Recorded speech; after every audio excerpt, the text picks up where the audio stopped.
श्रीमदे रामानुजाय नमः। श्रीमद् गोविंद रामानुजा शरणौ शरणं प्रपद्ये। श्रीमदे गोविंद रामानुजाय नमः। आपादसूडम् अनुभूय हैररिं शयाना मध्ये कवरेदु हितिर्मुदीन्द्रान्द्रात्मा अत्रिष्टरुदां नयनयनोर्विषयान्तराणां यो निष्कय मनवै मुनिवाहनं दं காட்டவே கண்டபாத கமலம் நல்லாடை உந்தி தேட்டரு முதரபந்தம் திருமார்பு கண்டம் செவ்வாய் பாட்டமில் கண்கள் மேனி முனியேறி தனி புகுந்து பாட்டினால் கண்டு வாழும் பானதால் பரவினோமே. நாம் தொடர்ந்து பார்த்து கொண்டு வருவது திருப்பாணாழ்வார் அருளி செய்த அமலநாதி பிரான் என்கிற பிரபந்தத்தில் உள்ள பாசுரங்களுக்கு ஆச்சாரியர்கள் நமக்கு அருளி செய்த வியாக்கியானங்களை நாம் தொடர்ந்து பார்த்து கொண்டு வருகிறோம். அதில் இதுவரை 5 பாசுரங்களுக்கு பார்த்திருக்கிறோம். இன்று நாம் பார்க்க வேண்டியது 6வது பாசுரம். முதல் 3 பாசுரத்தின் மூலமாக அகார உகார மகாரங்களை நமக்கு காண்பித்து கொடுத்து 4வது பாசுரம் மூலமாக சா என்கிற எழுத்தின் மூலமாக ஆய பதத்தை காட்டினார். இப்போது வரக்கூடிய 5, 6, 7 பாசுரங்கள் மூலமாக பா து கை என்று நம்மை நல்கதிக்கு ஆள்படுத்தக்கூடியது பகவானுடைய பாதுகை என்பதை பற்றி நாம் பார்த்து கொண்டு வருகிற வரிசையில் இன்று நாம் பார்க்க வேண்டியது 6வது பாசுரம். இந்த பாசுரமானது துண்ட வெண்பிரையன் துயர் தீர்த்தவன், துண்ட வெண்பிரையன் துயர் தீர்த்தவன், அஞ்சிறைய வண்டுவாள் பொழில்சூழ் அரங்க நகர்மேய அப்பன், அண்டர் அண்ட பகிரண்டத்து ஒரு மாநிலம் 7 மால்வரை முற்றும் உண்ட கண்டம் கண்டீர் அடியேனை உய்யக் கொண்டதே என்று சொல்லக்கூடிய பாசுரமாக இருக்கிறது. இந்த பாசுரமானது பகவானுடைய வடிவழகிலே கண்டம் என்று சொல்லப்படக்கூடிய பகவானுடைய கழுத்து பகுதியினுடைய அழகினை அனுபவித்து ஆழ்வார் நமக்கு இங்கு காண்பித்து கொடுக்கிறார். கடந்த 5வது பாசுரத்தில் பகவானுடைய திருமார்பினுடைய அழகிலே ஈடுபட்டார். அதற்கு என்ன காரணம் சொன்னார். பகவானுடைய திருமார்பு நமக்கெல்லாம் புருஷகாரம் செய்யக்கூடிய பிராட்டி வாழக்கூடிய இடமாக இருப்பது ஒரு சிறப்பு. அதில் யசோதை பிராட்டினாலே அலங்கரிக்க செய்யப்பட்ட ஆபரணங்களை எல்லாம் அணிந்திருப்பது ஒரு சிறப்பு. அப்படி இருக்கிற அந்த திருமார்பு தன்னுடைய மேன்மையையும் தன்மையையும் காட்டி வயிற்றுப்பகுதியிலிருந்தே மார்பு பகுதிக்கு என்னை இழுத்து கொண்டது என்று சொன்னார். அப்போ இங்கே மார்பினுடைய மேன்மையை, மார்பில் உள்ள ஹாரம், அந்த மார்பில் இருக்கக்கூடிய பிராட்டியினுடைய சிறப்பை 5வது பாசுரத்திலே சொல்லி இந்த 6வது பாசுரத்தில் எதை பற்றி சொல்லுகிறார் என்று சொல்லுகிற போது அந்த திருமார்புக்கு மேலே இருக்கிற கழுத்து பகுதி, பகவானுடைய கழுத்து பகுதி எப்படி இருக்கிறது என்று பார்க்குற போது நம்மெல்லாம் பாக்கு மரங்கள் பார்த்துருப்போம். நம்ம பக்கத்தில் இல்லைனாலும் நம்ம எங்கேயாவது சுற்றுலா போகிற போது பாக்கு மரங்களை நிறையா நம்ம பார்த்துருப்போம். அந்த பாக்கு மரங்களுடைய கழுத்து பகுதி எப்படி இருக்கும், நல்ல பொசு பொசுன்னு பச்சையான நிறத்தில் பொசுகு பொசுகு என்று இருக்கும். அது இரு பக்கமும் சுருங்கி முன்பகுதி நீண்டு இருக்கக்கூடிய ஒரு அழகிலே இருக்கக்கூடியது. அந்த பாக்கு மரத்தின் கழுத்து பகுதி போன்று பகவானுடைய கழுத்து பகுதி பொசுகு பொசுகு என்று இருக்கிறது. அதிலே 3 கோடுகளும் இருக்கிறது என்று சொல்லுகிறார். அப்படி சிறுத்து முன்பகுதி குவிந்து 3 கோடுகளோடு இருக்கிற அந்த பாக்கு மரம் போன்ற பகவானுடைய கழுத்தை நீங்கள் எடுத்துக்கிறக்கூடாது. நம்ம தெரிந்து கொள்வதற்காக பாக்கு மரத்தை உதாரணமாக காட்டுகிறார். அதை போன்று இருக்கக்கூடிய அந்த 3 கோடுகளோடு அந்த கழுத்து பகுதி எப்படி இருக்கிறதுனா பாஞ்சசன்யம் சங்கு போன்ற இருக்கிறதா, அப்படி குவிந்து இருக்கிறது. அந்த சங்கை போன்று இருக்கிற கழுத்தினுடைய பெருமை. இப்போ இங்கே என்ன நடக்குதுன்னா பகவானுடைய மார்புக்கும் அந்த கழுத்து பகுதிக்கும் ஒரு போட்டியே நடக்கக்கூடிய நிலையாக இருக்கிறது. மார்புக்கு என்னென்ன பெருமைன்னு சொன்னோம். அலர்மேல் மங்கை உரைமார்பா என்று பிராட்டியே நித்தியமாக வாசம் செய்யக்கூடிய தன்மையும், எந்த நேரமும் அலங்கரிக்கப்பட்ட நிலையிலே ஆபரணங்களாலே நிறைந்திருக்கிற மேன்மையும் இருக்கக்கூடிய சிறப்பு மார்புக்குன்னு சொன்னாங்க இல்லையா. அப்போ இந்த கழுத்து பகுதி என்ன சொன்னா, என் பெருமையை சொல்ல ஆள் இல்லையா, அப்போ என்னுடைய பெருமையை நானே சொல்கிறேன் கேளுங்க, ஏன்னா நம்மளை பற்றி யாரும் சொல்லாட்டி நம்மளே சொல்லிக்கிற வேண்டியதான் அப்படிங்கிற ஒரு நிலை. அப்படிப்பட்டு சொல்லுகிற போது கழுத்து என்ன சொல்லுகிறதுனா, என்னுடைய கழுத்துக்கான பெருமையை ஒன்றொன்றாக சொல்லுகிறேன் கேள்கள் என்று 5 விதமான பெருமையை சொல்லுகிறது. என்ன பெருமை? சங்கு தங்கு முன்கை நங்கை இருப்பார் அனைக்கும் நாய்ச்சிமார் அப்படின்னு சொன்னார்கள் இல்லையா. சகல விதமான வளையல்கள் போன்ற ஆபரணங்களை கையிலே அணிந்திருக்கக்கூடிய பிராட்டிமார்கள் எல்லாம் பகவானை எப்படி அணைக்கிறார்னா கழுத்து பகுதியிலே கையை போட்டுத்தான் அணைக்கிறார்கள். அப்படி அணைப்பதனாலே ஏற்பட்ட தழும்புகள் என்னிடத்திலே இருக்கிறது. அதற்கடுத்து என்ன சொல்கிறாங்க, பிரளயம்ங்கிற ஆபத்து வருகிற போது இந்த கண்டத்தின் வழியாகத்தானே உள்ளே அனுப்பி இந்த உலகத்தையும் உயிர்களையும் அண்டங்களையும் காப்பதற்கு உதவியாக நான் இருக்கிறேன். பிராட்டி மார்பிலே இருந்தாலும் கூட அணைக்கக்கூடியவர்கள் பிரியத்திலே வருகிற போது கழுத்திலே தானே கையை போட்டு அணைக்கிறார்கள். அதனாலே அந்த சிறப்பும் நமக்கு இருக்கிறது. இதற்கெல்லாம் மேலே பகவானுடைய எளிமையை காட்டி கொடுத்த ஒரு சிறப்பு என் கழுத்துக்கு இருக்கிறது என்று சொல்கிறார். என்ன சிறப்பு? கிருஷ்ணாவதாரத்தில் பாண்டவர்களுக்காக கௌரவர்களிடத்தே தூது போனார். அப்ப என்ன சொன்னாங்க? கழுத்திலே ஓலை கட்டி போனான்னு சொல்றோம். தூது போறவங்க இப்ப சொல்றோம் இல்லையா, வெள்ளக்கொடி பறக்க விட்டா சமாதானத்துக்கு வராங்கன்னு அர்த்தம். அதுபோல அந்த காலத்தில் கழுத்திலே ஓலை கட்டி ஒருவன் வருகிறான் என்றால் அவன் தூதுவனாக சமாதானத்துக்கு வருகிறான் என்ற அர்த்தம். அப்படி அனுப்புகிறவர்கள் யார் அனுப்புறாங்கன்னு, உண்மையிலே பல குறைவாக இருக்கக்கூடியவன், சக்தி குறைவாக இருக்கிறவனா சமாதானத்துக்கு அனுப்புவாங்க. நம்ம உடம்பு முறுக்கும், நம்ம பேச்சு திறமை இருக்கும், அனுப்ப என்ன பண்ணுவான்? போகிற இடத்துல வம்பு எடுத்துக்கிட்டு வந்துடுவான். கொஞ்சம் சாத்துவமாக சாந்திகமாக ரொம்ப கொஞ்சம் இருக்கிறவங்கள தான் சமாதானத்துக்கு அனுப்புவாங்க. அப்படிப்பட்ட நிலையில் யாரை தேர்ந்தெடுக்கிறார்கள்னா, பாண்டவர்கள் கண்ணன் இடத்துல சொல்லுகிற போது நான் போகிறேன்னு சொல்கிறார். நீ போய் வம்பழுத்துட்டு வராமல் இருந்தால் போதும்னார். ஆனால் போனதுக்கு பண்ணிட்டு தான் வந்தார், அது வேறு பிரச்சனை. அப்படி போகிற போது இந்த கழுத்திலே தானே ஓலை கட்டி அனுப்பினார்கள். அந்த ஓலையை சுமந்து கொண்டு சென்றது இந்த கழுத்து தானே. ஆதாரத்துக்கு இன்னும் அந்த ஓலையை நான் பத்திரமா வச்சிருக்கிறேன் அப்படின்னு இந்த கழுத்து சொல்லுதான் நம்ம இடத்துல. அதற்கெல்லாம் மேலே மார்புக்கு எதனாலே அழகு? பிராட்டி வசிக்கிறது ஒரு அழகாக இருந்தாலும் அதுக்கெல்லாம் ஆபரணங்கள் அணிந்திருப்பதனாலே ஒரு அழகுன்னு சொன்னீங்களே. இந்த மார்பிலே அணியக்கூடிய ஆபரணங்களை தாங்கி கொண்டிருப்பது இந்த கழுத்தானே. கழுத்தில் நிக்காட்டி மார்பில் எங்கிட்ட ஆபரணம் இருக்கிறது. ஆக இப்படி எல்லா விதத்திலும் பகவானுடைய மார்பை காட்டிலும் கழுத்து பகுதியான நான் தான் உயர்ந்தவள். ஆழ்வாரே, நீங்கள் என்னைத்தான் அனுபவிக்க வேண்டும் என்று தன்னுடைய பெருமைகளை எல்லாம் சொல்லி தன்னுடைய ஆபரண சேர்க்கையையும் தன்னுடைய அழகுகளை எல்லாம் ஆழ்வாருக்கு காண்பித்து கொடுத்து அடியவர்களை ஆபத்திலிருந்து காக்கக்கூடிய பணியும் நான் செய்கிறேன். என் கண்டத்தின் வழியாகத்தானே இந்த உலகத்தை எல்லாம் காக்கிறான். அதனாலே நான் உன்னை ஆபத்திலிருந்தும் காக்கிறேன் ஆழ்வாரே என்று இந்த கண்டப்பகுதி, இந்த கழுத்து பகுதி தான் என்னை ரட்சித்து கொடுத்தது என்று சொல்லக்கூடிய அளவில் இந்த பாசுரத்தை சொல்லுகிறார். பாசுர வரிகளிலே பார்க்கிற போது நம்மிடம் தீவினைகள் நிறைந்து கிடக்கிறது என்று நாம் ஏற்கனவே பார்த்துருக்கிறோம். பாரமாய பலவினைகள் பற்றறுத்துன்னு நம்ம நேற்று தான் பார்த்தோம். அப்படி இருக்கக்கூடிய அந்த தீவினைகள் எல்லாம் எப்படி வந்து நம்மிடத்திலே சேருகிறதுனா, நம் முயற்சியிலே வந்து சேர்கிறது. அதை யாருக்காவது கொடுத்துடலாமா? பாவமெல்லாம் புண்ணியமெல்லாம் நம்ம செஞ்சுட்டு கடைசியில் பார்க்குறது, சாமி இதெல்லாம் என்னால் தாங்க முடியல, நீங்கள் வச்சுக்கோங்கன்னு இவர்கிட்ட கொடுக்கலாமான்னா, யார் யார் எதை எதை செய்தோமோ அதை அவரவர்களே அனுபவித்தாக வேண்டிய கட்டாயத்தில் இருக்கக்கூடியது. அந்த தீவினைகள் நம்ம என்ன செய்யுமா? எந்த நேரமும் நம்மளை கடன்காரன் கழுத்திலே கையை போட்டு பிடித்தது போல பிடரியை பிடித்து கொண்டே இருக்குமா. அப்படி அனுபவித்தே ஆக வேண்டிய தன் முயற்சியால் சம்பாதித்த நம்மிடமிருந்து நீக்கவே முடியாத அந்த தீய வினைகளை ஆழ்வாரே நீங்கள் என்ன சொல்றீங்க? ஒரு வினாடியில் பிராட்டினுடைய புருஷகாரத்தினாலே பகவான் என்னிடத்திலிருந்து நீக்கிவிட்டு என்னை தூய்மையானவனாக ஆக்கிவிட்டான் என்று சொல்லுகிறீர்களே, இதை கேட்கறதுக்கு ரொம்ப சந்தோஷமா இருக்கு. ஆனால் இதுக்கு ஏதாவது உதாரணங்கள் இருக்கிறதா? என்ன சொல்றீங்க?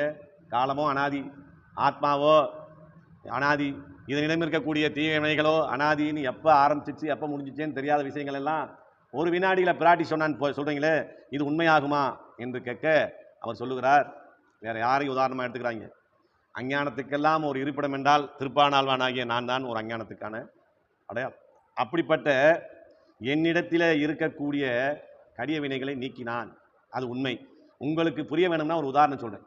என்ன நடந்துச்சுன்னா, அவர் சொல்கிறாரு, தன்னிடத்தில் இருக்கக்கூடிய அஞ்ஞானத்தினாலே தன்னைத்தானே ஈஸ்வரன் என்று அபிமானித்து திரிந்தான் ஒரு. நான் தான் ஈஸ்வரன் அப்படின்னு பேர்லேயே சேர்த்துக்கிட்டு நான் தான் ஈஸ்வரன் என்ற அஞ்ஞானத்திலே அபிமானித்து திரியக்கூடிய ருத்ரன், லோகத்துக்கே குருவாக இருக்கக்கூடியவர் பிரம்மா, ஒரு விதத்தில் பரமேஸ்வரனுக்கு தகப்பன் முறை. அப்படி இருக்கக்கூடியவரிடத்துல ஒரு தலையை கிள்ளி நகத்தாலே கிள்ளி அபச்சாரப்பட்டு விடுகிறார். அபச்சாரப்பட்டதுனால என்ன இப்போது சாபம் ஏற்பட்டு கையில கபாலம் ஒட்டி கொள்கிறது. கையை விட்டு கபாலம் போகலை. உலகமெல்லாம் கையில கபாலத்தை ஏந்தி திரியக்கூடிய ஒரு நிலை ஏற்பட்ட போது எல்லோரிடத்திலும் அபயம் என்று போய் சேர்ந்தான். யாராலும் அவனுடைய அந்த வினைகளை தீர்க்க முடியவில்லை. திருப்பார்கடலுக்கு வருகிற போது பிராட்டினுடைய புருஷகாரத்தினாலே பகவானுடைய மார்பிலே இருக்க வியர்வை நீரை எடுத்து அப்படி தெளித்த மாத்திரத்திலே அந்த சாபம் நீங்கி அதிலிருந்து அவன் விடுபட்டான். அப்படிப்பட்டவனுடைய பாவத்தையே போக்கிய போது என்னுடைய பாவத்தை எல்லாம் நீக்குவது நான் அவனுக்கு அடியவன், நான் ஒன்றும் தான் ஈஸ்வரன் என்று செருக்கித்து திரிந்தவன் அல்ல, என்னுடைய பாவத்தை நீக்குது உண்மை என்று அதை அவருக்கு உதாரணமாக காட்டி கொடுத்தார். அதைத்தான் எடுத்ததுமே முதல் வரியில் என்ன சொல்றாரு, எங்களிடத்திலே இருந்த பாவத்தை நீக்கியதுக்கு உதாரணமாகத்தான் இந்த நிகழ்ச்சியை சொல்லுகிறேன் அப்படின்னு சொல்றாங்க. அது அந்த பரமசிவனுக்கு ஏற்பட்ட பிரம்மகத்தி, பிரம்மாவின் இடத்திலே தோஷப்பட்டதுனால பிரம்மகத்தி தோஷமாக வேற மாறிவிட்டது, அதை நீக்கி கொடுத்தான் என்று சொல்றீங்களே, அதெல்லாம் சரி. நமக்கு ஏது பிரம்மகத்தி? பரமசிவன் நீக்க முடியாத பெரிய பாவம். உலகத்துக்கே குருவாக இருந்த பிரம்மாவினுடைய தலையை போய் கிள்ளுனா அது பெருமானுடைய பிள்ளை, அதனால பிரம்மகத்தி ஏற்பட்டது. நாமெல்லாம் ஒரு சாதாரண ஆத்மா, நம்மிடத்தில் என்ன பிரம்மகத்தி இருக்கிறது, நம்மிடம் இருக்கிறதா என்று கேட்கிற போது நாம் செய்த மகா பாதகம் முதலியன பாவங்களை பண்ணி நம்மளை யமலோகத்திலே யமபடர்கள் கைகாலெல்லாம் ஓயக்கூடிய அளவில் நம்மளை அடிக்கிறாங்க. நம்ம அப்போ எப்படி கிடக்கோம்னா, உயிரற்ற ஒரு அசைத்து போல என்ன வேணால் அடிச்சுக்க, செஞ்ச பாவத்துக்கு அனுபவிக்கிறேன் நம்ம கிடக்கிறோம். அந்த பாவத்தினுடைய அளவெல்லாம் குறையுது. அதுக்கு அடிச்சுக்கிட்டே இருக்க மாட்டாங்க. செஞ்ச தப்புக்கு அளவில் அடிச்சுட்டு இந்த இதில் சொல்கிற மாதிரி எண்ணெய் சட்டியில் போட்டு வறுக்கிறதோ தீயில் போட்டு வாட்டுறதோ என்னென்னமோ செய்கிறாங்கன்னு வச்சுக்கலாம், நமக்கு தெரியல. அதெல்லாம் எப்போ வரைக்கும் செய்வாங்கன்னா, நம்ம செஞ்ச பாவத்தினுடைய அளவு இருக்கிற வரைக்கும் செய்வாங்க. அந்த பாவத்தினுடைய அளவு குறைஞ்சதுமே முடிஞ்சு போச்சு, நீங்கள் வெளியே போகலான்னு பிடிச்சி நம்மளை தள்ளி விட்டுருவாங்க. அப்படி தள்ளி விடுகிற போது மீண்டும் இங்கே பிறப்பதற்கு இந்த ஆத்மா வருகிற போது என்ன செய்யுதுன்னா, எடுத்ததுமே மனிதனாக வந்து பிறக்கிறது ரொம்ப அபூர்வம், கிடைக்கவே கிடைக்காது. எங்கே பிறக்குதுன்னா, மரம், புழு, பூச்சி, பச்சி, எறும்பு முதலிய இனங்களிலே பிறந்து அதிலே சின்ன சின்ன அளவிலே சில நல்ல விஷயங்களை செய்து அதன் தொடர்ச்சியாக மனித தேகத்திலே அடுத்து வந்து பிறக்கிறது. அப்படி மனித தேகத்திலே வந்து பிறக்கும் போது இந்த ஐம்புலன்களும் சரியாக இயங்கணும். கண்ணு பார்க்கணும், காது கேட்கணும், மூக்கு நுகரணும், வாய் பேசணும், எல்லாம் சரியாக இருக்கணும், ஊனமில்லாமல் இருக்கணும். அப்படி ஊனமில்லாத நிலையில் எல்லாம் இருந்தால் அது எதுக்காக கொடுத்துருக்கிறார் அப்படின்னு பார்க்கிற போது இதையெல்லாம் கொண்டு பகவானுடைய நாம சங்கீர்த்தனத்தை பண்ணி அதன் மூலமாக நம்மிடத்தில் இருக்கக்கூடிய தோஷங்களை கழித்து தீயவனைகளை கழித்து நான் மோட்சம் அடைய வேண்டும் தான் கொண்டு வந்து கொடுக்குறார். ஆனால் நம்ம என்ன செய்கிறோம், இப்படி வந்து மனிதனாக பிறந்த மாத்திரத்திலேயே உடும்பா பிறந்தவர் தான் யாதவ பிரகாசனா பிறந்தார். என்ன பண்ணியிருக்கணும், பேசாமல் ராமானுஜா சரம்னு போயிருக்கணும். ராமானுஜனையே கொல்ல பார்த்தார். அது மாதிரி நம்மளை என்ன பண்ண ஆரம்பிச்சிடும், மனிதன் உருவம் எடுத்ததுமே இந்த உலகத்தை அனுபவிப்பதற்காகவே பிறந்த ஒரே உயிரினம் மனிதன் தான் நினச்சி எல்லாத்தையும் அழிச்சு அனுபவிக்கிறோம். இப்போ அது நிறைய அக்கிரமங்கள் நடக்குது, அனுபவிச்சுக்கிட்டு இருக்கும் இல்லையா. அதே என்ன சொல்கிறாருன்னா, பகவானுடைய ஆத்மானுடைய கர்மவினைகளை தீர்ப்பதற்கு ஒன்று உடம்பை கொடுத்தா அதை வச்சு மேலும் மேலும் கர்மவினை பண்ணுறது இல்லாமல் இந்த ஆத்மா என்னுடையதுன்னு நினைக்கிற அதே பெரிய பிரம்மகத்தி தோஷம்னு சொல்கிறார். இதுக்கு நீ தனியாக ஒரு பிரம்மகத்தி தோஷமானா, பகவானாலே படைக்கப்பட்ட பிரம்மன் இடத்துல தோஷம் பட்டா பிரம்மகத்தி, அந்த பிரம்மனையே படைத்த பகவான் இடத்துல தோஷம் பட்டா அதானப்பா நீ செஞ்ச பெரிய பிரம்மகத்தி. என்னங்க செஞ்சேன், நான் எனது என்று நினைத்தாயே, அகங்காரம் அமகாரங்களோடு இருந்தாயே, நம்மை காப்பாற்றக்கூடிய பொறுப்பு நம்முடையது என்று நினைத்தாயே, அப்போதே அது பிரம்மகத்தியிலே சேர்ந்து விட்டது. அதனாங்க அதை பற்றி பிரம்மகத்தி. இப்போ ஒரு புழுவை கொள்கிறோம், ஒரு பறவையை கொள்கிறோம், அதுவும் ஒரு உயிரை போக்குற பாவம் தான். ஒரு பிராமணரை கொள்கிறோம், அதுவும் உயிரை போக்குற பாவம் தானே. இதை மட்டும் என்ன, அதை மட்டும் பிரம்மகத்தின்னு கொஞ்சம் உயர்த்தி சொல்கிறீங்கன்னா, அவன் இருந்த ஒழுக்க நிலை, படித்த வேதம் புராணங்கள் இதற்கு மதிப்பு கொடுத்து அதை உயர்த்திய சொல்லும். ஆனால் நமக்கு அந்த உயர்த்தி தேவையில்லைன்றார். நீ எப்போ ஆத்மாவாக பிறந்தாயோ, பிறந்தா பகவானுக்கு கைங்கரியம் செய்ய வேணும், அவனை சரணாகதி அடைய வேணும். அதை விட்டு விட்டு இது என்னுடையதுன்னு நினைச்சு நீ செயல்பட்டாலே திருமங்கை ஆழ்வார் சொன்ன மாதிரி பிறருக்கே உழைத்து ஏழையானேன், தாயே தந்தை என்றும் தாரமே கிளை மக்கள் என்றும் நோயே பட்டொழிந்தேன் அப்படின்னு. இது எல்லாமே செஞ்சாலும் அது பிரம்மகத்தி தோஷம். இப்படிப்பட்ட பிரம்மகத்தி நம்மிடத்தில் இருக்கு. ஏன் பிரம்மகத்தி ஆகிறது, இதையெல்லாம் நம்மளுடைய ஆத்மாவை அவன் தேகமாக கொண்டிருக்கிறான். இங்கே இருக்கிற உயிரற்ற உயிர் இல்லாத அனைத்தையும் தனக்கு தேகமாக கொண்டிருக்கிறான். அதனால தான் அவருக்கு பேர் என்ன, நாராயண. நர நார நாரா, உயிருள்ள மனிதர்கள், உயிருள்ளவைகள், உயிர் அல்லாதவைகள் அனைத்தையும் நார கூட்டத்தை தாங்கி கொண்டிருக்கிறவன் நாராயணன் சொல்லியிருக்கோம். அப்படி இந்த நாராயணன்கிற பேரில் இருக்கிற விஷயத்தை நம்ம என்ன செய்கிறோம், அதை போய் சிதைக்கிறோம். அப்படி சிதைப்பதனாலே பிரம்மகத்தி தோஷம் ஏற்படுகிறது. ஆக பரமசிவன் இடத்துல இருந்தது போல ஒரு பிரம்மகத்தி நம்மிடத்திலையும் இருக்கிறது. அதைத்தான் நமக்கு பெருமாள் நீக்கி கொடுக்கிறார் என்று சொல்லுகிற போது, துண்ட வெண்பிறை துயர் தீர்த்தவன் எப்படி சொல்றாரு, சலங்கலந்த செஞ்சடை கருத்த கண்டன் வெண்டலை கலங்க உண்ட பாதகத்தன் வன்துயர் கெட அலங்கல் மார்பில் வாசநீர் கொடுத்தவன். திருச்சந்த விருத்தத்தில் ஆழ்வார், திருமலிசை ஆழ்வார் சொல்ற இந்த மாதிரியான பாசுரத்தில் என்ன சொல்லப்பட்டிருக்கு, அந்த பரமனுடைய துயரத்தை தன்னுடைய வியர்வை துளியினாலே தீர்த்து கொடுத்தான் என்று சொல்லப்பட்டிருக்கு. வேற எங்கேயாவது போய் தீர்த்திருக்கலாமே, எத்தனையோ புண்ணிய தீர்த்த யாத்திரை இருக்கிறது, இல்லை தானே தவம் செய்யக்கூடிய வலிமை இருக்கிறது, இல்லை தன் சக்தியாலே போக்கக்கூடிய வலிமை இருக்கிறது. இதையெல்லாம் விட்டுவிட்டு பிராட்டினுடைய புருஷகாரத்தினாலே அந்த வியர்வை நீராலே தெளிக்கப்பட்டு புனிதமடைகிறான் என்று சொன்னால், இதை ஒரு உதாரணத்துக்காக சொல்லியிருக்கிறேன். அதான் துண்ட வெண்பிறையன் துயர் தீர்த்தவன். இது பரமசிவனுக்கான அடையாளம். தலையிலே பிறை அணிந்திருக்கிறான் என்று சொல்கிறோமே, அந்த துண்ட வெண்பிறையன் துயர் தீர்த்தவன். அப்படி வருகிற போதும் வரப்போ என்ன வர்றார், யாசகத்துக்கு தானே வர்றார். அவருக்கு என்ன சாபம், அது எப்போ நிறையுதோ அப்போ கையை விட்டு போகும் சாபம். அதுக்காக வீடு வீடாக வர்றாரு, உலகமெல்லாம் அலைகிறாரு. அப்படி வரும்போது எப்படி வர்றதோ யாசகத்துக்கு வரும்போது கூட எப்படி வர்றாராம், அலங்காரத்தோடு வர்றாராம். அலங்காரத்தை கொஞ்சம் கூட குறைக்கலையா. இப்படி ஒரு சாபம் நமக்கு ஏற்பட்டு விட்டதேங்கிற வருத்தத்தை மனசுக்குள்ளே வச்சுக்கிட்டாலும் வெளியே அந்த அலங்காரங்கள் எல்லாம் குறையாமலேயே அவர் இருந்தார். எவ்வளவுதான் அவர் மனதிடமாக இருப்பதாக வெளிக்காட்டி கொண்டாலும் இந்த சாபத்தை நம்மாலே நீக்கிக் கொள்ள முடியும் என்று நினைத்தாலும் கூட கடைசியில் அந்த சாபத்தை நீக்கி கொடுத்தது யார், பெருமாள். அவர்னாலே தான் அந்த துயரத்தை நீக்கி கொடுக்க முடிந்தது. ஆனால் இவருக்கு என்ன இருக்குன்னா, என்னதான் இந்த பிரம்மனால் ஏற்பட்ட இந்த கபாலம் நம் கையிலே ஒட்டியிருந்தாலும் கூட நாம் சந்திரன்கிற ஒரு தேவதையை தலையில் அணிந்திருக்கிறோம் அங்கிற ஒரு கௌரவம் அங்கே இருக்கிறது. எவ்வளவுதான் கஷ்டப்பட்டாலும் என் சௌகரியத்தை நான் ஒன்றும் குறைச்சிக்கிற மாட்டேன்னு ஆடம்பரமாக வாழக்கூடிய நிலை இருக்கிறது. இதிலையெல்லாம் கவனம் இருக்கிற அவருக்கு மோட்சத்தை விரும்ப வேண்டும்ங்கிற ஆசை இல்லை என்பதா இதையெல்லாம் காட்டுகிறது. மோட்சத்திலே ஆசையுடையவருக்கெல்லாம் என்ன பேர்? மோக்சலிக்ஸே, முமுச்சுவாக இருந்தால் இதெல்லாம் ஆசை வராது. வரும். எதில் ஆசை வரும்? நல்லா திருமணம் வச்சுக்கிறணும், நம்மளை பெருமாளுக்கு அடியவனாக காட்டிக்கொள்ள வேண்டும் என்கிற ஆசை தான் வருமே ஒழிய மற்ற விதத்தில் நம்மளை அலங்காரமாக காட்டிக்கொள்ள வேண்டும் என்கிற எண்ணம் வராது. இந்த இடத்துல மறைமுகமாக அந்த அர்த்தத்தையும் ஆழ்வார் நமக்கு காட்டி கொடுக்கிறார். துண்ட வெண்பிரையன் துயர் தீர்த்தவன். வெண்பிரையன் துயர், அவர் எப்படிப்பட்டவராகன்னா, இந்த லோகத்துக்கு சங்கரன் என்று பகவானாலே நியமிக்கப்படுகிறார். அவருக்கென்று சில சக்திகளை கொடுத்து துன்பப்படக்கூடிய மக்களுக்கு உதவி செய்யுங்கள் என்று அங்கே நியமித்திருக்கிறார் பெருமாள். இவர் அந்த வேலையை விட்டுட்டு என்ன செஞ்சார்? பிரம்மனுடைய தலையை கோபத்தில் போய் கிள்ளிடுறார். கிள்ளுற போது சும்மா இருக்கிற ஒரு மனுஷனை போய் கிள்ளினா எப்படி கோபம்? சும்மா கையில் தட்டாலே கோபம் வந்து. அப்போ பிரம்மனுக்கு அளவு கடந்த கோபம் வருகிறது. ஆனால் அவர் ஒரு நிதானப்படுறார். ஏன்னா உலகத்துக்கே குரு பகவானுடைய நேரடி புள்ள என்ன பண்ணுறார்? கொஞ்சம் நிதானமாயிறார். சின்ன பையன் தான் தப்பாக நடந்துக்கிட்டாலும் நம்ம கோபத்தில் வேணும் உதவி செஞ்சிடக்கூடாது அப்படின்னு அவர் ஒரு முடிவு என்ன பண்ணார்? வேறு எதுவுமே செய்யலை, ஒரு சாபம் மட்டும் கொடுத்துட்டார். என் தலை உன் தலையிலே கையிலே கபாலமாக ஒட்டிக்கிட்டு நீ நிற்கட்டும், அது என்னைக்கு நிறைய தான் அன்னைக்கு தான் உனக்கு அதுலேருந்து மோட்சம்னு சொல்லிட்டு போய். ஆனால் இவர் பிள்ளைக்கு தகுந்தவாறு நினைக்கல, போய் அப்பாவை போய் தலையாக கிள்ளலாமா? கிள்ளிட்டார். ஆக இவர் நிலை தடுமாறி அங்கே இருந்தார். அதனால் இவர் என்ன நிலைமைக்கு ஏற்பட்டார்? சிவன் கையிலே முடையடர்ந்த சிரமேந்தி மூவுலகும் பழிதிருவோன் என்கிறபடி இந்த கபாலத்தை பிடிச்சிக்கிட்டு 3 லோகத்துக்கு அலையிறார். யார் ஓடுனா? பிராட்டியின் இடத்துல அபச்சாரப்பட்டு ராமபாணத்துக்கு பயந்து ஓடுனானே காக்காசூரன்கிற ஜெயந்தனை போல எல்லா லோகத்துக்கும் சுட்டி திரிந்து கடைசியில் திருப்பார்கடலுக்கு வந்து சேர்றார். வந்து என்ன செய்கிறாரு? இடர்கெடுத்த திருவாளன் என்கிறபடியே பிராட்டியும் தானுமாக இருந்து அந்த கபாலத்தை நிறைய வைத்து அவனிடம் இருக்கக்கூடிய அந்த சாபத்தை நீக்கி கொடுக்கிறார். அப்போ சொல்கிறாரு, நான் உனக்கு என்ன சொன்னேன்? இந்த உலகத்தில் படைக்கிற தொழிலை ஒருத்தட்ட ஒப்படைச்சிருக்கிறேன், காக்கிற தொழிலை நானே வச்சுக்கிட்டேன், அழிக்கிற தொழில்னு உன்னை உன்ட்ட கொடுத்தனே, அந்த காரியத்தை நீ அதை சிரமமாக செய்ய வேண்டியதானே, அதை கிரமமாக செய்யாமல் என்ன செய்து வந்து விட்டார்? நீ அதை செய்வதனால தானே உன்னை உலகோரெல்லாம் கையெடுத்து கும்பிடக்கூடிய உனக்கு ஒரு மரியாதை ஏற்பட்டது.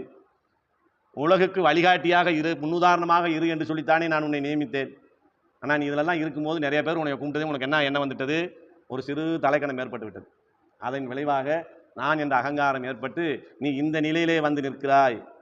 நீ சுய புத்தியாக சில விஷயங்களை செய்யணும் நினைத்ததனுடைய விளைவு இப்படி வந்து நிற்கிறது என்று அதை எடுத்து சொல்லி அந்த விஷயத்திலிருந்து காப்பாற்றி விடுறார். இது யார்கிட்ட சொல்லி நமக்கு தெரியும்? பெருமாள் யார்கிட்டையும் வந்து நான் தான் காப்பாற்றி விட்டேன்னு சொல்லலை. பரமசிவனே பார்வதிட்ட சொல்கிறார், எனக்கு ஏற்பட்ட இந்த பிரச்சனையை பெருமாளும் பிராட்டியும் தான் இப்படி தீர்த்து விட்டாங்கன்னு சொன்னனால தான் யாருக்கு தெரியும்? நமக்கு தெரியும், ஆழ்வாருக்கு தெரியும், வேறு யாரும் வெளியே சொல்லலை. அப்படிங்கிற அளவில் வெண்பிரையன் துயர் துடைத்த துண்ட வெண்பிரையன் துயர் தீர்த்தவன், அந்த சந்திரனுடைய பயத்தையும் போக்கியவன் என்று எடுத்துக்கொள்ளலாம்னு சொல்கிறார். அப்படி சொல்லிட்டு அந்த துண்ட வெண்பிரையன் துயர் தீர்த்தவன் எங்கே இருக்கிறான்னா அஞ்சிரைய என்று சொல்லுகிறார். இந்த நிகழ்ச்சி நடந்ததுக்கு பிறகு பகவானுக்கு ஒரு சந்தேகம் வரலாம். நமக்கு சமானமான ஒரு நிலையை கொடுத்து இந்த உலகத்தை காத்து ரசிக்க வேண்டும், அதில் உனக்கு ஒரு காரியத்தை தர்றேன்னு சொல்லி நம்ம நியமித்தவர்களே சில புத்தி மாற்றத்தினால இந்த மாதிரி தவறான காரியத்தில் ஈடுபட்டு இப்படி ஆபத்தில் மாட்டிக்கிட்டாங்களே. நம்ம இந்த உலகத்தில் படைத்து அனுப்பியிருக்கிறோமே எத்தனை கோடி ஜீவன்கள். அப்போ இதுக்கெல்லாம் என்ன ஆகும்? அப்போ நம்ம ஒன்று செய்யணும். நம்ம இங்கே பரமபதத்தில் இருந்தால் வேலைக்கு ஆகாது. நாம் என்ன செய்யணும்? இறங்கி அந்த பூலோகத்துக்கு அவர்களோடு அவர்களாக நாம் போய்விட வேண்டும் என்று நினைத்து ஸ்ரீரங்கத்தில் வந்து கண் வளர்ந்தள்ளுகிறானா. அந்த ஸ்ரீரங்கத்தினுடைய அழகைத்தான் சொல்ல போகிறார். அப்படிப்பட்ட உபகாரன் வந்து படுத்திருக்கிறார். நாம் வைத்தியனை தேடி போகிற நிலையை மாற்றி நோய் இருக்க இடத்திலே வைத்தியன் வந்திருக்கிறேன் என்று இறங்கி வந்திருக்கிறான். அப்படிப்பட்டவன் நம்ம உபகாரம் தானே. அந்த உபகாரன் இருக்கிறான். அந்த உபகாரன் இருக்கக்கூடிய இடம் எப்படி இருக்கிறதுனா, அழகிய சிறகுகளை உடைய வண்டுகள் வாழும் சோலை சூழ்ந்த பெரிய கோயிலே கண் வளர்ந்திருக்கிறான். யாரு? நமக்கெல்லாம் தகப்பனானவன். பிராமாவுக்கு மட்டும் தகப்பன் இல்லை, நமக்கும் ஒரு விதத்திலே தகப்பனாக இருக்கக்கூடியவன் அந்த ஸ்ரீரங்கத்திலே உபகாரகனாக பிதாவாக வந்து இருக்கிறான். அந்த சோலையிலே வந்து மன்னி கிடக்கிறான். வண்டுவால் பொழில் அப்படின்னு சொல்கிறார். இந்த ஸ்ரீரங்கத்தினுடைய அழகை சொல்லுகிற போது எல்லா ஆழ்வார்களும் அந்த சோலை சூழ்ந்த அழகை சொன்னார்கள். ஆனால் இன்றைய தினத்திலே அந்த சோலை சூழ்ந்த அழகு இல்லை, கட்டடங்கள் சூழ்ந்த அழகு தான் இருக்குது. இந்த விட்டு ஆற்றுக்குள்ளேயும் கட்டடம் கட்டிடுவாங்க பொழுது. அந்த அளவுக்கு அது கட்டடமயமாகத்தான் இருக்கிற ஒழிய சோலைகளை அங்கே நாம் பார்க்க முடிவதில்லை இந்த காலத்தில். ஆனால் என்ன சொல்கிறாரு? வண்டுகள் அவன் பக்கல் செல்லாது. என்ன செய்து? சோலை அடர்ந்த சோலை, பூக்கள் நிறையா மலர்ந்துருக்கு, தேன் நிறையா கிடைக்குது. அது போகும்போது பெருமாளை பார்க்கலான்னு போன வண்டு என்ன செய்யுது? அப்படியே அந்த மலர்களை கொஞ்சம் தேனை குடிச்சிட்டு போயிடலாம். நம்ம இப்போ வண்டியில் போய்கிட்டே இருக்கோம், சாமி ஒரு டீயை குடிச்சிட்டு போனால் தேவையில்லை அப்படின்னு சொல்லுவாங்க. அரை மணி நேரத்தில் அந்த கோயிலுக்கு போயிடலாம். அடைச்சிருவாங்கம்மா, வேமா போகலாம்னா இல்லைங்க ஒரு டீ சாப்பிட வரைக்கும் 1 மணி ஆயிடும், அங்கே கோயில் அடைச்சு. அது மாதிரி இந்த வண்டுகள் என்ன செய்யுதான், போகிற போக்கில் அப்படி கொஞ்சம் தேனை குடிச்சிட்டு போகலான்னு நினச்சி தேனை குடிச்சதுமே கொஞ்சம் அதுக்கு கிருகிருன்னு வந்துருச்சு. அது கொஞ்சம் போதை ஏற்றிட்டு போதை ஏற்றினதுனா தடுமாறி போய் அந்த ஆற்று மணலில் காலை விட்டுச்சு. அந்த ஆற்று மணலுக்குள்ளே விட்ட காலை திருப்பி எடுக்க முடியல. நம்ம வேடிக்கை பார்க்குறோம் இல்லையா? அது மாதிரி இந்த வண்டுகள் என்ன செய்யுது, காலை விட்டுட்டு ஒரு கால் வெளியே எடுக்க, ஒரு கால் மண்ணுக்குள்ளே போக, ஒரு கால் எடுக்க, ஒரு கால் மண்ணுக்குள்ளே போகன்னு அந்த இடத்துலேயே நிற்கிறே ஒழிய அந்த இடத்த விட்டு புறப்பட்டு போய் பெருமாளை பார்க்கக்கூடிய ஒரு நிலை அந்த வண்டுகளுக்கு ஏற்படவில்லை அப்படின்னு சொல்கிறார். அந்த நிலையில் என்ன செய்கிறார் பகவான், என்னிடத்தில் இந்த சம்சாரமாகிற துன்பங்களை கொடுத்து என்னை இதில் மயக்கி நான் இதை விட்டுட்டு பெருமாள்கிட்ட போகலாம்னான். ஒரு கால தூக்குனா ஒரு கால் சிக்குது, ஒரு கால் தூக்குனா ஒரு கால் சிக்குது. நான் அங்கேயே இருக்கேன் ஒழிய அவனிடத்தில் அங்கே பரவ வரைக்கும் போக முடியாது. இங்கே இருக்க ஸ்ரீரங்கத்துக்கே என்னால் போக முடியல. இன்றைக்கி நடக்கிற 5 கட்ட சேவைக்கு இந்த திருவில்லிபுத்தூருக்கு நம்மளால் போக முடியல. இங்கே எப்படி போகிறதுன்னு நினச்சிக்கிட்டு இருந்தேனே, அந்த நிலையிலே அந்த வண்டுகள் அப்படி இருக்கிறது அப்படின்னு சொல்கிறார். அப்படிப்பட்ட வண்டுகள் யார் என்று கேட்குறோம். இந்த வண்டுகள்லாம் யார், எதனுடைய அம்சமாக இங்கே வந்து இருக்கிறார்கள்னா, இந்த வண்டுகளெல்லாம் மோட்சம் அடைய வேண்டும் என்று ஆசையிலே இருந்த முமுட்சுக்களின் ரூபமாக இங்கே வந்து இருக்கிறது. ஏன்னா அந்த வண்டுகளிடத்தில் என்ன குணங்கள் நிறைந்து கிடக்கிறது, சாத்வீகர்களாய், சிறந்த ஞானம் நிறைந்தவர்களாய், சத்தியமான கர்மங்களை செய்யுமவர்களாய் இருக்கிறார்கள். அதனால தான் அந்த ஸ்ரீரங்கத்தை சுற்றிக்கிட்டே அங்கேயே இருக்கிறாங்க. ஸ்ரீரங்கத்துக்கு அழகு சோலை, சோலைக்கு அழகு மலர்கள், அந்த மலருக்கு அழகு வண்டு. இதுக்கெல்லாம் மத்தியிலே பெருமாள் அங்கே சயனித்து கொண்டிருக்கிறார். இதெல்லாம் ஒரு ஆபரணம் போல பகவானை சூழ்ந்து இருக்கிறது. இந்த நிலையில் நம்ம இப்போ ஸ்ரீரங்கத்தை பார்க்க முடியுமா? எந்த கட்டத்தில் ஏறி பார்த்தாலும், அந்த கோபுரத்தில் ஏறி பார்த்தா கூட அந்த அழகு தெரியாது. அப்படி அழகாக சோலைகள் சூழ்ந்து இருக்கக்கூடிய பொழிலாக இருக்கிறது. அப்படிப்பட்ட நிலையில் இதெல்லாம் பற்றி சொல்லிக்கிட்டே வரீங்களே சாமி, கழுத்து செஞ்ச உபகாரம் என்ன? அதுக்கு தானே இன்றைக்கி நம்ம பாசற ஆரம்பித்தோம். அதை விட்டு எங்கே சிவனுக்கு போயாச்சு, வண்டுக்கு போயாச்சு, ஊரில் இருக்க அழகை பற்றி பேசியாச்சு. இந்த கழுத்து நமக்கு செய்த உபகாரம் என்ன என்கிற ஒரு கேள்வி இங்கே வருகிறது. அந்த ருத்ரநானவன் வந்து வேண்ட அவனுக்கு ஒரு உதவியை செய்தார் போல என்னுடைய வேண்டுதலை ஏற்று அப்படின்னு சொல்ல வர்றான்னு பாரு. ஆனால் என்ன சொல்கிறார், நான் வேண்டவே இல்லை, காப்பாற்றுன்னு போனவங்கெல்லாம் வேறு. நான் திருப்பானாழ்வார் அந்த ஊருக்குள்ளேயே போகலை, அந்த ஆற்றை தாண்ட மாட்டேன்னு சொல்லிட்டேன், ஏன்னா அதனால் தீட்டாயிரும்னு சொல்லிட்டேன். அதனால் நான் எந்த வேண்டுதலும் வைக்காத அளவிலே அனைத்து உலகங்களுக்கும் ஏற்பட்ட ஆபத்தை அவனாக சென்று போக்கியது போல எனக்கு ஏற்பட்ட ஆபத்தை அவன் நீக்கினான்னு சொல்லுவேன். உங்களுக்கு ஆபத்து, இப்போ ஒரு உதாரணம் சொன்னீங்க, சிவனுக்கு ஒரு ஆபத்து ஏற்பட்டது, அதில் காப்பாற்றினான்னு சொன்னீங்க, ஒரு நியாயம் வந்தது. உங்களுக்கு ஆபத்து வந்துச்சு காப்பாற்றினான்னு கேட்டால், உலகத்துக்கெல்லாம் ஆபத்து எடுமறும் போது அவனாக வந்து எப்படி காப்பாற்றினானோ அதை போல எனக்கு ஏற்பட்ட ஆபத்தை அவனாக வந்து நீக்கினான்னு சொல்றீங்களே, நீங்கள் சொல்றது எங்களுக்கு சரியா புரியலை, என்ன சொல்றீங்க அப்படின்னு கேட்கிற போது தான் அவர் சொல்றாரு, இந்த உலகத்துக்கு ஆபத்து ஏற்பட்டது எப்படி ஏற்பட்டதுன்னு சொல்லும்போது தான் சொல்றார், அண்ட, அது சொல்லும்போது அண்டர், அந்த வார்த்தையை சேவிக்கிற போது அண்டர் 2 இடத்துல வரும். அண்டர் அண்ட பகிர் அண்டத்து அப்படின்னு 3 விஷயத்தை அங்கே சேர்க்கிறார். அண்டர் அப்படின்னு சொன்னா நம்மை போன்ற இந்த உலகத்திலே வாழக்கூடிய உயிர்கள், அதான் அண்டர். அப்போ அண்டர் அண்ட, அந்த உயிர்களெல்லாம் தாங்கி கிடக்கக்கூடிய அண்டம், அது இந்த உலகம். பகிரண்டம், இந்த அண்டத்துக்கு வெளியிலே இருக்கக்கூடிய அண்டம். அப்போ அண்டர் அண்டம், அதுக்கடுத்து எங்கே போயிடாரு, பகிரண்டம். அப்படி 3ஐயும் நமக்கு சொல்றார். அண்டர் அண்ட பகிரண்டத்து, இதையெல்லாம் ஒரு கோர்வையிலே கொண்டிருக்கிற அந்த ஒரு மாநிலம், அதுதான் ஒரு பெரிய ஒரு பூமி, அதான் ஒரு சூரிய குடும்பம் சொன்னால் அப்படி ஒரு பேக்கேஜ். இதை போல பல இருக்குன்னு சொல்றாங்க, நமக்கு தெரியல. அப்படி தாங்கி கொண்டிருக்கிற பூமி, இந்த அமைப்போடு இருக்க பூமி நழுவிவிடக்கூடாது என்பதற்காக இந்த பூமியிலே படைக்கப்பட்ட 7 மால் வரைங்கிறார். 7 விதமான மலைகளை கொண்ட இந்த அண்டம் முழுவதும் அண்டர் அண்ட பகிரண்டத்து ஒரு மாநிலம் 7 மால் வரை முற்றும் உண்ட கண்டம் கண்டீர். அப்படி மொத்தத்துக்கையும் தூக்கி விழுங்கினது எதில் விழுங்கினார்னா, இவ்வளோ பெரிய சைஸை விழுங்கணும்னா வாய் எவ்வளோ பெருசு இருக்குன்னு, அதில் அப்புறம் கழுத்து எவ்வளோ பெருசு இருக்குது. நம்மளே இப்போ ஒரு பசியில் போய் உட்காந்துட்டு ஒரு 1/2 மணி நேரம் லேட் ஆகி போச்சுன்னா அவசரத்தில் 2 கவலத்தை வேகமாக போடும், வாய் தாங்கிக்கிறது, உள்ளே இறங்க மாட்டேது. அப்போ இதை விட இது கொஞ்சம் சிறுசாயிது. அப்போ என்ன செய்யணும், டம்ளரில் இருக்க தண்ணி எடுத்து கரைச்சி கூட உள்ளத்தம். அப்படிப்பட்ட இந்த அண்டர் அண்ட பகிரண்டத்து ஒரு மால் 7 வரை இதையெல்லாம் தூக்கி சாப்பிட்ட கண்டம் தானே இது. அந்த கண்டம் தான் என்னை கை கொண்டது. அண்டர் அண்ட பகிரண்டத்து ஒரு மாநிலம் 7 மால் வரை முற்றும் உண்ட கண்டம் கண்டீர். முழுசாக ஒரு அளவு கூட மிச்சம் வைக்காத அளவிலே உண்ட கண்டம் கண்டீர், அதுதான் சாப்பிட்டது. இதன் வழியாகத்தானே உள்ளே நுழைத்து தன் வயிற்றிலே வைத்து இந்த உலகத்தை காப்பாற்றினான். அப்படிப்பட்ட பெருமாள் என்ன செய்வார், என் ஆபத்தையும் அவரே அறிந்து அவரே வந்து நீக்குவார் என்ற நம்பிக்கை எனக்கு இருக்கிறது. இது எப்படின்னு சொல்றாங்கன்னா, ஒரு பழமொழி சொல்லுங்க, விடுகாது தோடிட்டு வளர்த்தது என்று தெரியுமா போலே. உதாரணம் சொல்றார், ஒருத்தர் பார்க்குறோம், நம்ம சிறு வயசுலேருந்து, எனக்கு தெரிஞ்சு அவங்க 5 வயசுலேருந்து போட்ட தோடு கம்மல் மூக்குத்தி அந்த அலங்காரம் குறையவே இல்லை. வயது கூட கூட சைஸ் வேணா பெருசாக இருக்க வழியே அவங்களுடைய ஆபரண சேர்க்கை, அழகு, அவர்களுடைய அந்த உடை அணியக்கூடிய நிலை, இதெல்லாம் என்னைக்கு அவங்க குறைக்கவே இல்லைங்கிற ஒரு உதாரணத்துக்கு சொல்றோம் இல்லையா? அதை மாதிரி இதை உதாரணத்துக்கு சொல்றார். இப்படி இந்த உலகத்துக்கே ஆபத்து வரும்போது காப்பாற்றிய பரமாத்மா ஏன் ஒருவனுக்கு வரக்கூடிய ஆபத்தை உணர மாட்டாரா? அதுலேருந்து என்னை காப்பாற்ற மாட்டாரா? அப்படிப்பட்ட நிலையிலே நான் நினைத்து கொண்டிருக்கிற போது என்னை ஆட்கொண்டது எது தெரியுமா? அந்த எண்ணத்தோடு அவனுடைய வடிவழகை நான் சேவிக்கிற போது அடியேனை உய்யக்கொண்டதேங்கிறார். எது உய்யக்கொண்டது? முற்றும் உண்ட கண்டம் கண்டீர் அடியேனை உய்யக்கொண்டது. இங்க மறந்த அவசரத்தை என்னை உய்யக்கொண்டதேன்னு சொல்லிடக்கூடாது. எழுதிக்கிட்டே வருவோம். அடியேன் போட்டுக்கிட்டே வரும்போது நமக்கு நல்லது கிடைச்சதுமே என்ன பண்ணிடுவோம்? எனக்கு கிடைத்ததுன்னு. எனக்கு கிடைச்சி போச்சு இல்லையா? கிடைக்கிற வரைக்கும் பம்முவோம். கிடைச்ச பிறகு எனக்கு கிடைச்சிருச்சுன்னு சொல்லுவோம். அது மாதிரி ஆழ்வார் மறந்துடல, எனக்கு கிடைத்ததுன்னு சொல்லலை, அடியேனை உய்ய கொண்டதே. என்ன செஞ்சார்? திருவடியிலிருந்து நான் மார்பு வரைக்கும் சேவிச்சுக்கிட்டே வந்தேன் இல்லையா? இது எனக்கு ஒரு கைங்கரியம். அவர் அனுபவிக்க கொடுத்தார், நான் அனுபவித்தேன். இது நான் செய்த ஒரு கைங்கரியம். இந்த கைங்கரியத்திற்கு மேலும் தடை வராத அளவிலே அந்த கண்டம் என்னை உய்ய கொண்டது, என்னை ரட்சித்தது. எப்போ? நான் ஒரு ஆபத்திலே இருக்கிற போது அப்படின்னு சொல்றேன். அப்போ நேற்றைய பாசுரத்தில் என்ன சொன்னார்? பகவான் எங்கும் நீக்கமர இருக்கிறான் என்கிற அந்த அந்தர்யாமித்துவத்தை நமக்கு சொன்னார். இன்றைய பாசுரம் மூலமாக என்ன சொல்றாருன்னா, ஆபத்தில் உதவக்கூடிய தோழனாக பெருமாள் இருக்கிறான் என்கிற விஷயத்தை இங்கே நமக்கு காட்டிவிடும்.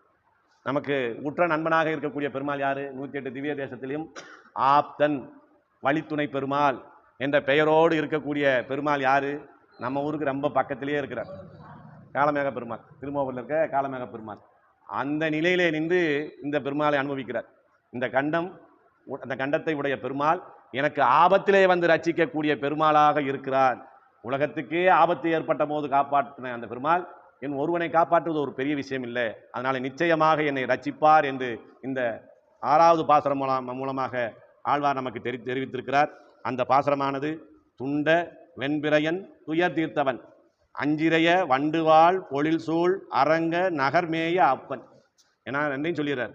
ஆபத்து யாருக்கு ஏற்பட்டது, அதை நீக்கியவர் யார், அவர் எங்கே இருக்கிறார், விலாசத்தை கரெக்டாக சொல்லிடுறார். ஏன்னா நம்ம சரியான அட்ரஸ் கொடுத்தாலே பக்கத்து வீட்டில் போய் நிற்போம். அதனால் பெருமாள் ஆழ்வார் என்ன செய்கிறார்? ஒவ்வொரு பாசுரத்திலேயுமே அது யாருன்னு சரியாக நமக்கு காண்பித்து கொடுக்குறார். அரங்க நகர்மேய அப்பன். அப்புறம் என்னங்க செஞ்சார்னா, பரமசிவனுக்கு ஏற்பட்ட துயரத்தை போக்கியதல்லாமல் இந்த உலகத்திலே இருக்கிற அனைவருக்கும் ஏற்படக்கூடிய துன்பம் என்னை உள்பட அனைத்தையும் நீக்கினான் என்பதை அண்டர் அண்ட பகிர் அண்டத்து ஒரு மாநிலம் 7 மால் வரை முற்றும் உண்ட கண்டம் கண்டீர் அடியேனை உய்ய கொண்டதே என்று சொல்லி பகவானுடைய கழுத்து பகுதியினுடைய அழகு, அதனுடைய மேன்மை, அதனுடைய இரட்சகத்துவம் என்னை காத்தது என்று இந்த 6வது பாசுரம் மூலமாக ஆழ்வார் தெரிவித்திருக்கிறார்கள் என்று சொல்லி நிறைவு செய்கிறேன். ஸ்ரீமதே ராமானுஜாய நமः.